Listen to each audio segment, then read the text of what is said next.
చిచాట్లో మంత్రి కోమటిరెడ్డి వెంకటరెడ్డి కీలక వ్యాఖ్యలు చేశారు. కాళేశ్వరంపై 1,00,000 కోట్లు తిన్న వారిని వదిలేస్తామా అంటూ కామెంట్స్ చేశారు. కాళేశ్వరంపై చర్చ పెడితే అసెంబ్లీ నుంచి బీఆర్ఎస్ వాకౌట్ చేయకుండా మా మీద పూలు చల్లుతారా అని ప్రశ్నించారు.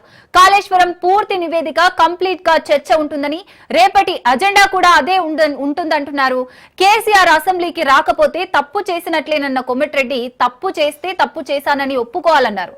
కేసీఆర్ అసెంబ్లీకి వస్తాడని అనుకుంటున్నాం, రావాలని కోరుకుంటున్నామన్నారు.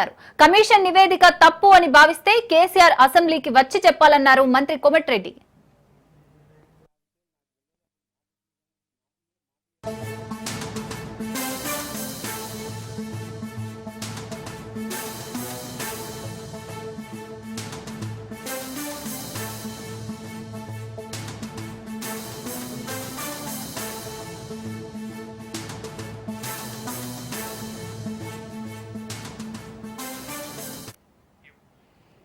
చిచాట్లో మంత్రి కోమటిరెడ్డి వెంకటరెడ్డి కీలక వ్యాఖ్యలు చేశారు. కాళేశ్వరంపై 1,00,000 కోట్లు తిన్న వారిని వదిలేస్తామా అంటూ కామెంట్స్ చేశారు.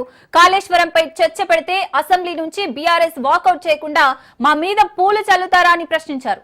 కాళేశ్వరం పూర్తి నివేదిక కంప్లీట్ గా చర్చ ఉంటుందని, రేపటి అజెండా కూడా అదే ఉంటుందన్నారు. కేసీఆర్ అసెంబ్లీకి రాకపోతే తప్పు చేసినట్లేనన్న కోమటిరెడ్డి తప్పు చేస్తే తప్పు చేస్తానని ఒప్పుకోవాలన్నారు. కేసీఆర్ అసెంబ్లీకి వస్తాడని అనుకుంటున్నాం, రావాలని కోరుకుంటున్నామన్నారు. కమిషన్ నివేదిక తప్పు అని భావిస్తే కేసీఆర్ అసెంబ్లీకి వచ్చి చెప్పాలన్నారు మంత్రి కోమటిరెడ్డి.